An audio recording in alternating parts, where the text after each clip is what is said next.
Sementara itu KPK mencatat total nilai uang yang dikorupsi ex-pejabat Ditjen Pajak Rafael Alun Trisambodo terus bertambah. Nilai korupsinya diduga lebih dari 90.000 US dollar. Assalamualaikum warahmatullahi wabarakatuh.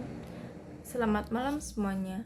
Di sini dengan saya Mafidatul Hasanah dengan NIM 81114222123 yang akan menjadi presenter investigasi korupsi mantan pejabat Ditjen Pajak Kementerian Keuangan Rafael Alun Trisambodo yang dinyatakan bersalah menerima gratifikasi dan melakukan tindak pidana pencucian uang.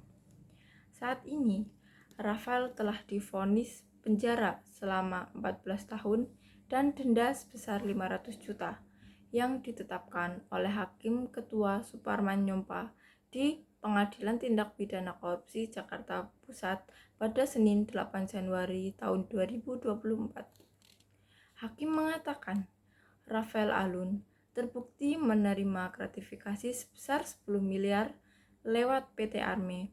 Sementara dakwaan gratifikasi dari sejumlah perusahaan yang disebut dalam dakwaan dinyatakan tidak terbukti.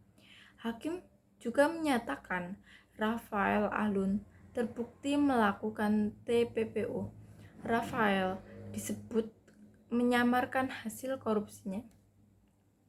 Hakim menyatakan Rafael melanggar pasal 12B Jangto pasal 18 Undang-Undang Pemberantasan Tindak Pidana Korupsi Jangto pasal 55 ayat 1 KUHP dan pasal 3 ayat 1A dan C Undang-Undang Nomor 25 Tahun 2003 tentang tindak pidana pencucian uang Jangto pasal 55 ayat 1 ke 1 KUHP Jangto pasal 64 ayat 1 KUHP serta pasal 3 Undang-Undang Nomor 8 Tahun 2010 tentang pencegahan dan pemberantasan TPPO.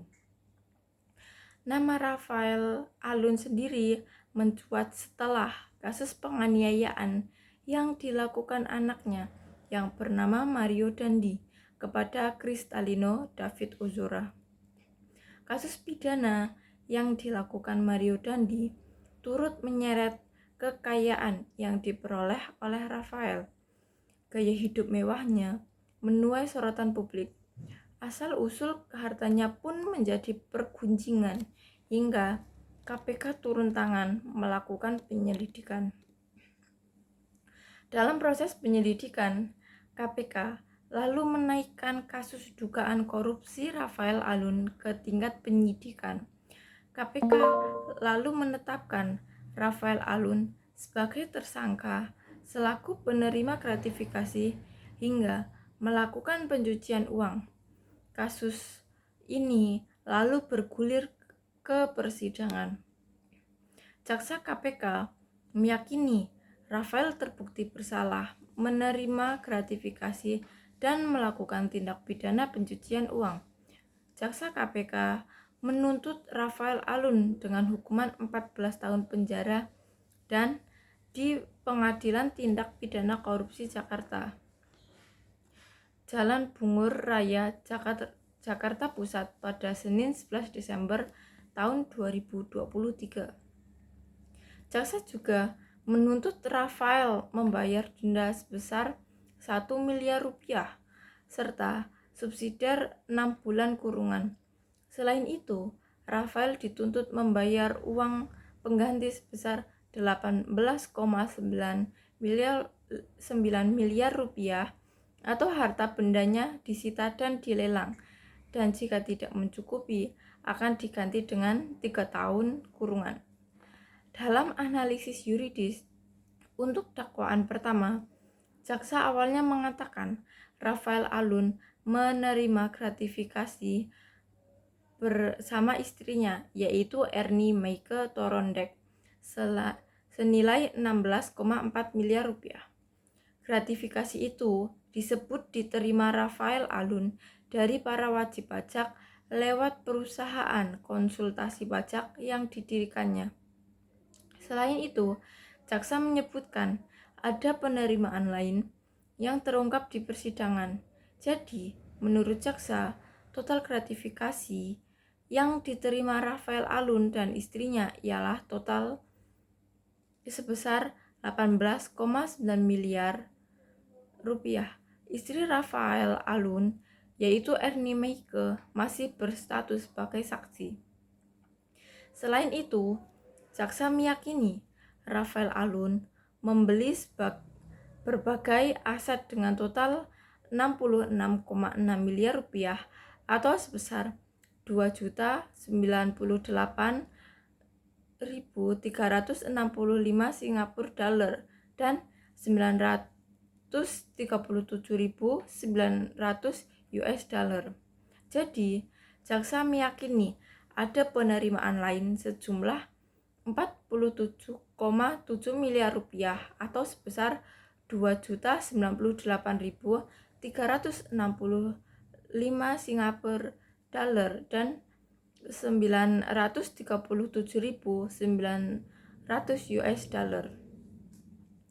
Pada analisis yuridis untuk dakwaan kedua soal TPPU, jaksa meyakini Alun melakukan pembelian berupa tanah, bangunan, mobil, dan keseluruhannya sebesar 31,6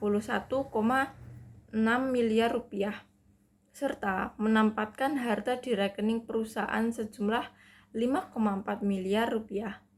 Pada analisis yuridis untuk dakwaan ketiga yang masih soal TPPU, jaksa meyakini Rafael Alun menyembunyikan atau menyamarkan asal-usul harta senilai 23,9 miliar rupiah dengan aset atas nama orang lain, menempatkan harta berupa uang 2.098.365 Singapura dollar dan 937.900 US dollar dan 9.800 euro ke dalam safe deposit box dan uang 5,6 miliar rupiah ke rekening atas nama orang lain.